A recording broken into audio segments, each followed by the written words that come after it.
اعوذ باللہ من الشیطان الرجیم بسم اللہ الرحمن الرحیم هو اللہ الذی لا الہ الا هو عالم الغیب والشہادۃ هو الرحمن الرحیم هو اللہ الذی لا الہ الا هو الملک القدوس السلام المؤمن المہیمن العزیز الجبار المتکبر سبحان اللہ عما یشرکون صدق اللہ العظیم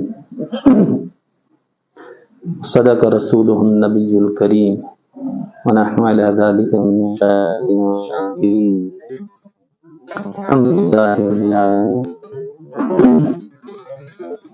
اللہم صل علی سیدنا محمد صحابہ سیدنا محمد وبارک وسلم علیہ اللہم صل علی سیدنا محمد وعلی سیدنا محمد صحابہ سیدنا محمد وبارک وسلم علیہ اللہم صل علی سیدنا محمد وعلی سیدنا محمد صحابہ سیدنا محمد وبارک وسلم علیہ.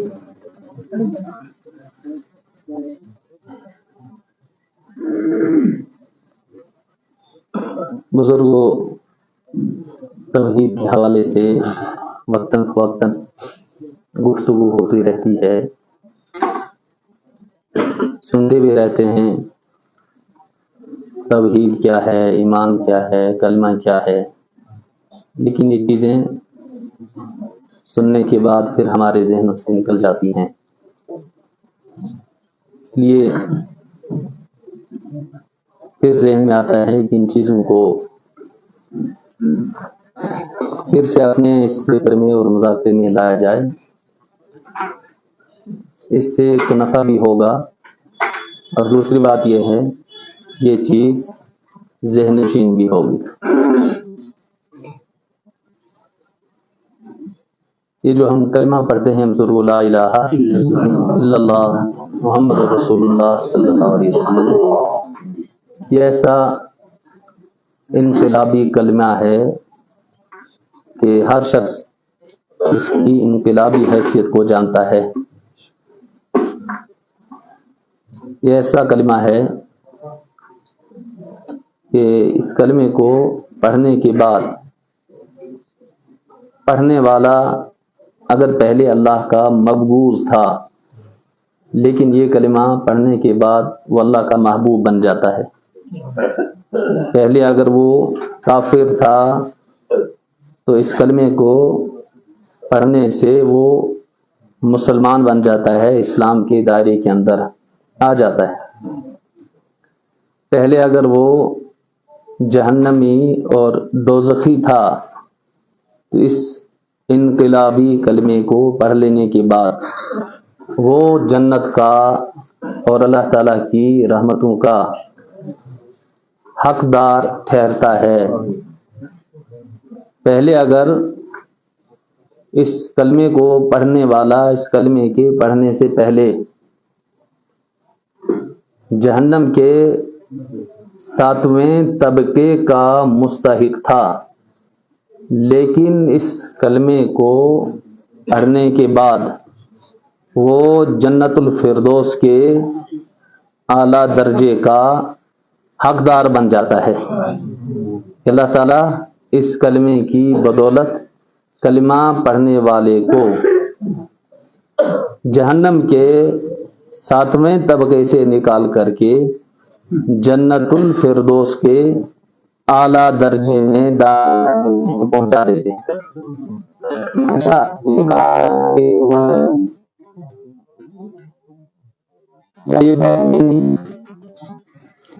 حدیث کے اندر اس کے بے شمار واقعات موجود ہیں، بلکہ ایک حدیث میں اللہ کے رسول صلی اللہ علیہ وسلم نے ارشاد فرمایا کہ اگر کوئی ساری زندگی، اس کا مفہوم یہ ہے اللہ کی نافرمانی کرتا رہا اور آخر میں کلمہ طیبہ پڑھ لیا، اللہ تعالیٰ اس ساری زندگی کے گناہوں کو اس کلمہ طیبہ کی برکت سے معاف کر دیں.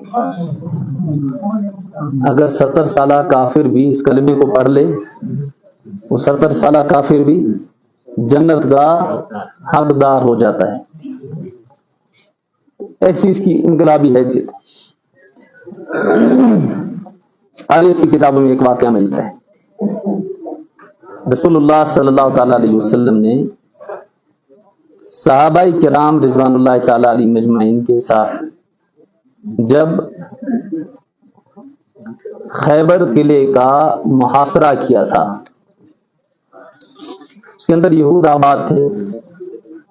یہ یہودی طرح طرح سے ایمان والوں کو ستاتے تھے، ان کے خلاف آئے روز سازشیں کرتے تھے، ان کو پریشان کرتے تھے.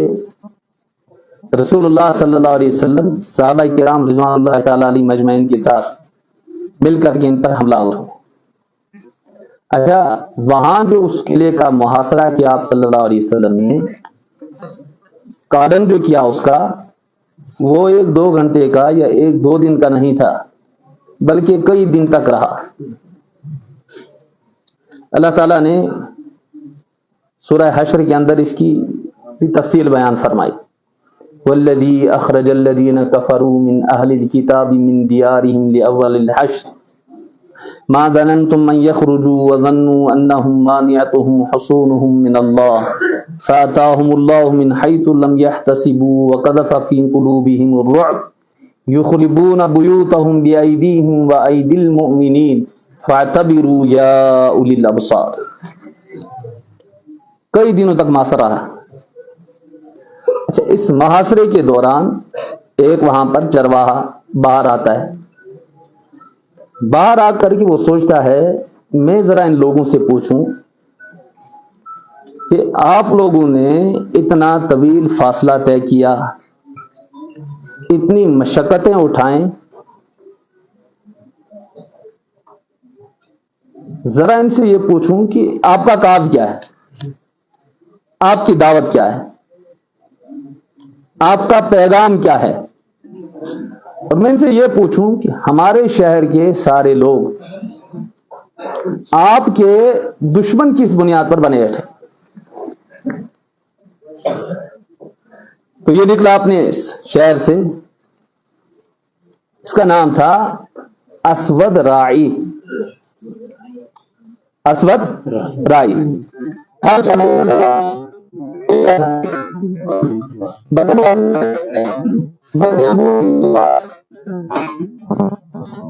اس کی ملاقات ہوتی ہے ایک صحابی سے. ان سے پوچھتا ہے کہ مجھے بتاؤ آپ شہر کے لوگوں پر حملہ آور کیوں ہونا چاہ رہے ہیں، آپ کا مقصد کیا ہے، آپ کی بنیاد کیا ہے، عقائد کیا ہے، آپ کی دعوت کیا ہے. مجھے یہ لوگ دشمن، ہمارے سارے شہر کے لوگ آپ کے دشمن، بجائے اس کے کہ صحابی جواب دیتے انہوں نے سے کہا آپ ایسا کرو کہ آپ براہ راست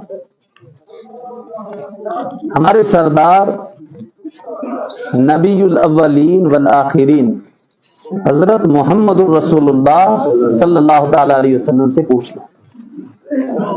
یہ بات اس بیچارے کے لیے بڑی تعجب خیز. میں ان سے کہتا ہے دیکھو میں ایک سیدھا سادہ چرواہا آدمی ہوں، بکروال آدمی، رنگ میرا سیاہ ہے،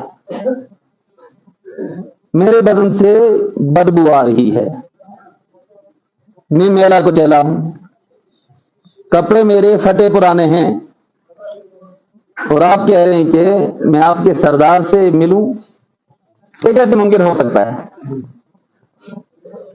جیسے آج اس وقت ایک امتیاز بنا ہوا ہے، وہ چھوٹے آدمی کی حیثیت ہی نہیں ہے کسی بڑے آدمی سے ملاقات کریں. لیکن رسول اللہ صلی اللہ علیہ وسلم نے اس تفریق کو مٹا دی.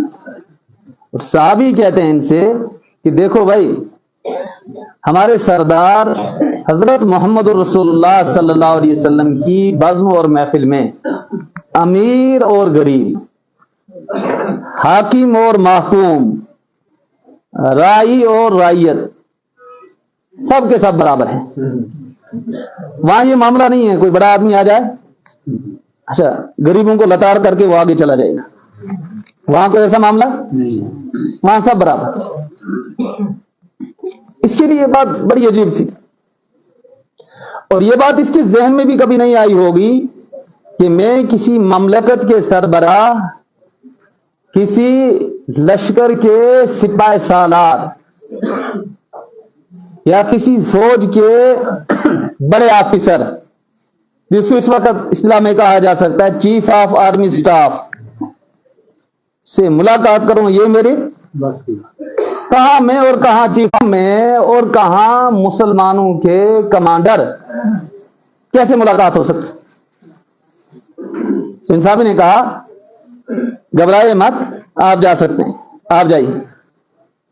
اس نے رخ کیا، بڑی جرأت کے ساتھ، ہمت کرتے اور ڈگمگاتے اور لرزتے پاؤں کے ساتھ آپ صلی اللہ علیہ وسلم کی خدمت میں پہنچا۔ وہاں پہنچنے کے بعد کہتا ہے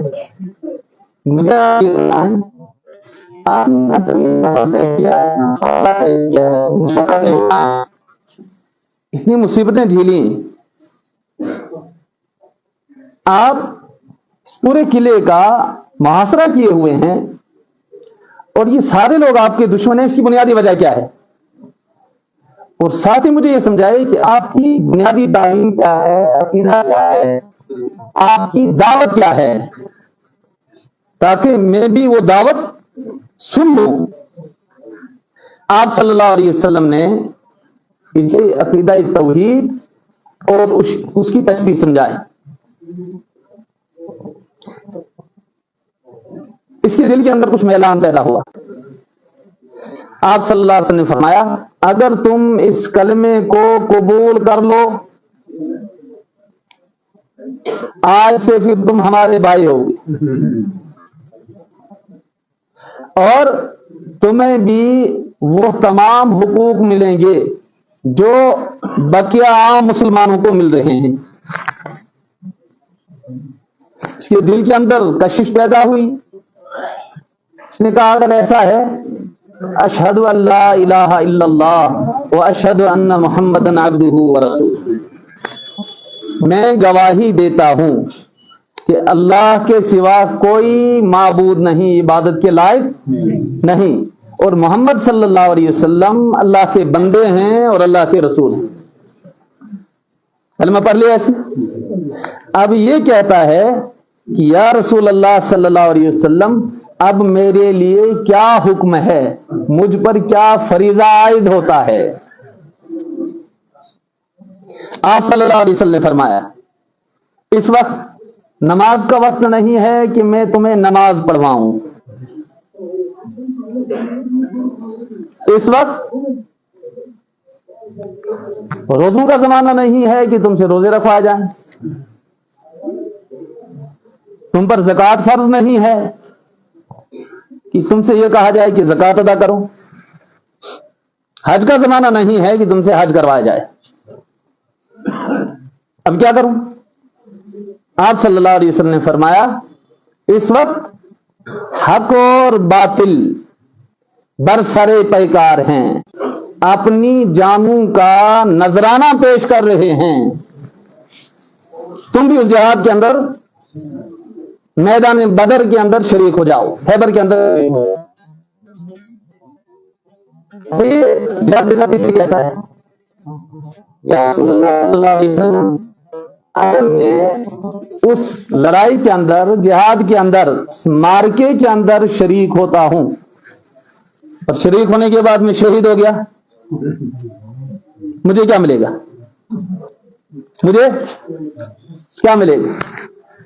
اب آپ صلی اللہ علیہ وسلم فرماتے ہیں دیکھو میں گواہی دیتا ہوں، میں گارنٹی دے رہا ہوں اور ضمانت دے رہا ہوں، اگر تم دین کی سربلندی کے لیے اس وقت شہید ہو جاؤ گے، اللہ تعالیٰ تمہیں جنت الفردوس کے اندر پہنچا دیں گے۔ پہلا انعام اور ضمانت کون لے رہے ہیں؟ رسول اللہ۔ دوسری گارنٹی آپ صلی اللہ علیہ وسلم کیا لے رہے ہیں؟ میں گواہی دیتا ہوں اور گارنٹی دیتا ہوں اگر تم شہید ہو گئے، تمہارے چہرے کا جو یہ رنگ کالا ہے، سیاہ ہو، اللہ تعالیٰ تمہارے چہرے کو نور سے بدل دیں گے۔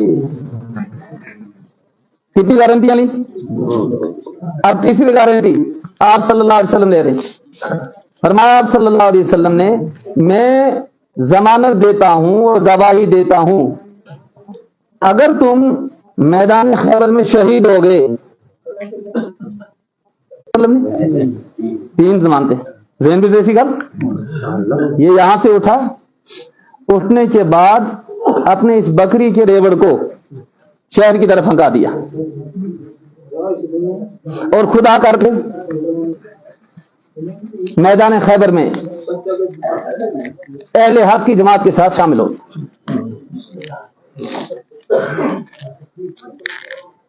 گمسام یہاں سے رسوا کر کے واپس لوٹا دیا۔ رسول اللہ صلی اللہ علیہ وسلم جب شہید ہونے والی لاشوں کا معائنہ کرنے کے لیے یہاں پہنچے، آپ صلی اللہ علیہ وسلم دیکھتے جا رہے کتنی سعادت مندی تھی ان لوگوں کی جو اپنی جانوں کا نذرانہ پیش کرتے تھے، اور معائنہ کرنے کے لیے کون تشریف لاتے تھے؟ رسول اللہ صلی اللہ علیہ وسلم۔ غریب شخص ہے، اس نے اللہ میں سجدہ بھی نہیں کیا، یہ ایسا شخص ہے جس نے 1 روپیہ بھی اللہ کے راستے میں خرچ نہیں کیا، یہ ایسا شخص ہے جس نے کوئی بھی عبادت اللہ کا نہیں کی، نہ اسے قرآن پڑھنے کا موقع ملا، نہ نوافل پڑھنے کا موقع ملا، نہ حج کرنے کا، نہ زکوٰۃ دینے کا، نہ ماہ رمضان کے روزے رکھنے کا، نہ دیگر عبادات ہیں، لیکن آپ صلی اللہ علیہ وسلم فرماتے ہیں میں اپنی آنکھوں سے دیکھ رہا ہوں کہ اللہ جل جلالہ نے نورانی بنا کر کے چاند کی طرح چمکا دیا ہے۔ اور تیسری ضمانت آپ صلی اللہ علیہ وسلم نے دی تھی کہ میں اپنی آنکھوں سے دیکھ رہا ہوں اس کے بدن سے جو بدبو آ رہی تھی، میلے گزرے بدن سے، الاسود انسی، ساری زندگی اس نے کہاں گزاری؟ جنگلوں میں، بیابانوں میں، گاؤں اور دیہات میں بکریوں کے ساتھ۔ وہ خود بیچارہ کہتا تھا میرے بدن سے بدبو آ رہی، میلا کچیلا آدمی، لیکن یہ کلمہ اور اس کا انقلاب دیکھیے کیسے اس کی زندگی میں انقلاب لایا کہ کہاں سے اللہ نے اٹھایا اور کہاں پہنچایا۔ اب ہم کہیں گے کلمہ ہے کیا ضرور؟ ہم نے بھی کلمہ پڑھا نا، لا الہ، کلمہ ہے کیا ضرور؟ اذان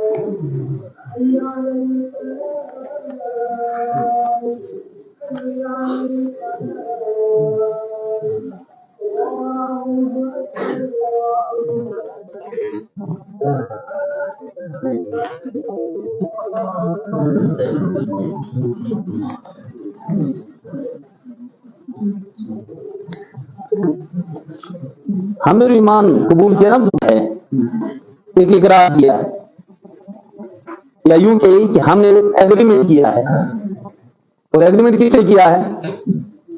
ایگریمنٹ کیا ہم نے اللہ جل جلالہ سے۔ کس بات کا ایگریمنٹ کیا ہے؟ ہم ساری زندگی تیری ہی عبادت کریں گے، تیرے سوا کسی کی عبادت نہیں کریں گے، تجھی کو ہم اپنا پروردگار مان رہے ہیں اور تجھی کو اپنا پروردگار مانیں گے، تو ہی ہمارا معبود ہے۔ اس کا ہم نے ایگریمنٹ کیا، اس کا معاہدہ کیا، یہی توحید ہے۔ اب اس توحید کی 2 قسمیں ہیں، ایک کو کہتے ہیں توحید اعتقادی اور دوسری قسم کو کہتے ہیں توحید عملی۔ توحید اعتقادی اور توحید ہے اس کائنات کا مالک بھی کون ہے؟ اس کائنات کو پیدا کرنے والا بھی اللہ ہے اور اس کائنات کو مٹانے والا بھی کون ہے؟ اللہ ہے۔ اللہ کی ذات میں کسی کو بھی شریک نہ ٹھہرایا جائے. ابھی دیکھیے بزرگوں، میں نے پہلے بھی کوئی مطلب یہ بات عرض کی تھی، رسول اللہ صلی اللہ علیہ وسلم کو جن لوگوں کی طرف مبعوث کر کے بھیجا گیا تھا وہ اللہ کو مانتے تھے کہ اللہ ہیں، لیکن ساتھ میں چھوٹے چھوٹے دیوتاؤں کو بھی مانتے تھے. بارش کی ذمہ داری فلاں دیوتا کے حوالے، برف برسانے کی ذمہ داری فلاں دیوتا کے حوالے، رزق کی ذمہ داری فلاں دیوتا کے حوالے، شفا کا خزانہ فلاں دیوتا کے حوالے ہے، اور بیماری کا خزانہ فلاں دیوی کے پاس ہے. کہ اللہ کی ذات میں کسی کو شریک ٹھہرایا جائے، کسی کی عبادت جائز نہیں سوائے کس کے؟ عبادت کا مستحق اگر ہے تو کون ہے؟ یہ پیشانی اگر جھکانی ہے تو کس کے سامنے جھکانی ہے؟ اللہ کے سامنے جھکانی. پیشانی کسی غیر کے سامنے نہ جھکے، کسی آستانے پر نہیں جھکانی، کسی پیر فقیر کے سامنے نہیں جھکانی، کسی ولی اور کتب کی دوست کی قبر کے آگے اس کے آستانے پر نہیں جھکانی. اگر کسی نے یہ جھکا دی گویا یہ پیشانی غیر اللہ کے سامنے جھکا کر کے اس نے اپنے آپ کو ذلیل اور رسوا کر دیا. یہ پیشانی کس کے سامنے جھکے گی؟ اللہ کے سامنے. اچھا، جو صفات اللہ جل جلالہ کے ساتھ خاص، اگر اللہ کے سوا ہم نے کسی اور کے ساتھ اس کو مختص کر دیا یہ شرک ہو جائے گا. یہ کیا ہو جائے گا؟ شرک ہو جائے گا. اور اسی شرک کے متعلق اللہ فرماتے ہیں ان الشرک لظلم عظیم. شرک کیا ہے؟ یہ ظلم عظیم ہے. شرک کیا ہے؟ ظلم عظیم ہے. اچھا، دوسری صفت اعتقاد عملی ہے. اعتقاد عملی کا کیا مطلب ہے؟ اعتقاد عملی کا مطلب یہ ہے کہ ہر وقت ہر حال میں اللہ کی عبادت کی جائے. کر سمجھ؟ ہر وقت اور ہر حال میں کس کی عبادت کی جائے؟ اللہ کی عبادت کی جائے. اور یہ عبادت کرنے والا ہر قدم اٹھانے پر یہ معلوم کر لے کہ مجھ سے اس وقت میرا اللہ کیا چاہ رہا ہے، مجھ سے اس وقت میرا اللہ کیا چاہ رہا ہے. یہ کوئی بھی کام کرنے لگے اس کام کو کرنے سے پہلے اللہ کا حکم معلوم کر لے کہ اللہ کا حکم کیا ہے. کیا اس کام کو کرنے پر اللہ راضی ہوں گے یا ناراض ہوں گے؟ اللہ اگر راضی ہیں تو یہ کام کرے، اور اللہ اگر ناراض ہوں گے تو یہ کام، ہر کام کرنے سے پہلے یہ معلوم کر لیں. عبادت کس کی جائے گی؟ کر ہی دیا. اور آج فجر کی ہوتا بزرگوں، فجر پر جس مسجد وچ 100 150 125 200 آدمی ہوتے ہیں بزرگوں، آج حال ہے کہ فجر 15 18 20 10 آدمی ایسے ایسی غافل ہو گئی ہم سے جنہ مسجداں بچ 10 صفاں پریدی ہوندی آسی ہم بزرگوں. آج حال کیا ہے؟ 1.5 مشکل نہ نمازی موجود ہوں دن، اور باقی 7 صفاں خالی. 6-7 مہینے واسطے انتظار بھی چاہیں، 6-7 مہینے واسطے. اچھا، یہ جو توحید عملی ہے بزرگوں، اب یہ اس کے دل میں یہ پورا اعتقاد ہو کہ اللہ کے حکم کو بجا لانے میں مجھے جو بھی قربانی دینی پڑے گی میں وہ قربانی دینے کے لیے تیار ہوں. خدا نہ خواستہ کسی مصیبت کے اندر جھونکا جائے گا میں وہ مصیبت قبول کرنے کے لیے تیار ہوں، لیکن توحید خداوندی چھوڑنے کے لیے تیار کسی بھی صورت میں نہیں. جو بھی حالات آئیں، تلوار اس کے سر پر لٹک رہی ہو اور اسے توحید سے ہٹایا جا رہا ہو، توحید چھوڑ دو، کلمہ چھوڑ دو، دین چھوڑ دو، اسلام چھوڑ دو، یہ اپنی گردن پر تلوار چلنا منظور کر لے بزرگوں، لیکن توحید کو کسی بھی حال میں توحید کو نہ چھوڑے. بلکہ یہ کہے کہ اگر اللہ جل جلالہ نے اسی تلوار سے میری موت لکھی ہے ساری دنیا اس کو ٹال، اور اگر اللہ جل جلالہ نے اس وقت اس تلوار سے میری موت نہیں لکھی ہے، ایک تلوار کیا 100 تلواریں بھی میرے سر پر لٹک رہی ہوں، کوئی بھی مجھے موت کے گھاٹ نہیں اتار سکتا ہے. رسول اللہ صلی اللہ علیہ وسلم ایک مقام پر آرام فرماتے، تو آپ صلی اللہ علیہ وسلم آرام کی، وہاں درخت پر تلوار آپ صلی اللہ علیہ وسلم نے رکھی. ایک بزدل کافر آیا، اس نے تلوار ہاتھ میں لی، آپ صلی اللہ علیہ وسلم بیدار ہو، اور اس نے یہ کہا آپ صلی اللہ علیہ وسلم سے، اے محمد بتائیے آپ کو میری اس تلوار سے کون بچا سکتا ہے؟ آپ صلی اللہ علیہ وسلم نے پورے اعتماد سے جواب دیا، مجھے میرا اللہ اس تلوار سے بچا سکتا ہے۔ اتنا اعتماد آپ صلی اللہ علیہ وسلم کے اس کہنے میں تھا نا، اس کافر کے وجود پر لرزہ طاری ہوا اور لرزتے ہوئے اس کے ہاتھ سے تلوار نیچے گری۔ اطمینان سے آپ صلی اللہ علیہ وسلم نے اس تلوار کو اٹھایا اور اس سے کہا، بتاؤ اس تلوار سے تمہیں کون بچا سکتا ہے؟ اور پھر کیا؟ قدموں میں گر گیا کہ یا رسول اللہ صلی اللہ علیہ وسلم کوئی نہیں، بس آپ ہی بچا سکتے۔ تلواریں ہماری گردن پر لٹک رہی ہوں، ہم سے کوئی یہ تو چھوڑو، تلواریں اپنی گردنوں پر چلانا منظور کر لیں گے، لیکن توحید کو کسی بھی صورت میں، کسی کہتے ہیں مواحد چ بر پائے ریزی زرش چ شمشیر ہندی نہیں بر سرش۔ مواحد کی شان اور اس کا مقام یہ ہے، دنیا جہاں کا لالچ اس کے قدموں میں ڈالا جائے بزرگوں، اور ہندی تلواریں اس کی گردن پر لٹک رہی ہوں، اسے نہ کسی کی طاقت کا ڈر ہونا چاہیے اور نہ کسی کی لالچ کی امید ہونی چاہیے۔ یہی توحید کا حاصل ہے اور یہی توحید کا خلاصہ ہے۔ بہرحال اللہ تعالیٰ سے دعا کریں، اللہ تعالیٰ توحید پر، ایمان پر، اسلام پر ہمیں قائم دائم رکھے اور اسلامی پر ہمارا خاتمہ نصیب فرمائے۔ وآخر دعوانا الحمدللہ رب العالمین۔ بزرگوں، ہمارے لیے سعادت مندی ہیں، ہماری اڑی چاکرا کے ایک نوجوان حافظ قرآن، قاری قرآن، جو اس وقت سری نگر کے ایک ادارے میں تدریس کے فرائض انجام دے رہے ہیں۔ اتفاقاً آج وہ یہاں آئے تھے، میں نے سنا کم سے کم ہم قرآن کو اسی طرز میں سنیں جس طرز پر رسول اللہ صلی اللہ علیہ وسلم پر اللہ جل جلالہ نے قرآن نازل کیا ہے۔ قرآن پڑھنا ایک فن ہے بزرگوں، ایک تو ہمارا پڑھنا ہے، دوسرا حکم یہ ہے کہ قرآن کو اسی طرح سے پڑھو جس طرح سے قرآن کو اللہ جل جلالہ نے نازل کیا ہے۔ اسی لیے حضرات محدثین نے قرآن پڑھنے کے فقہاء کرام نے حقوق بھی بیان فرمائے ہیں۔ یہ میں چاہتا ہوں کہ قاری صاحب اس وقت یہاں آئے ہوئے ہیں، ہم قاری صاحب کی زبان سے قرآن کریم کی کچھ تلاوت بھی سن لیں، ایک آدھ رکو، اگر کچھ وقت دیر بھی ہو گیا نا بزرگوں تاملے دی کوشش، ویسے بھی بارش وار لگی گی، ایسا کیا کرنا باہر گش کے ایسا ہوٹ لائن پر بھی رہنا بزرگوں، ٹھیک ہے؟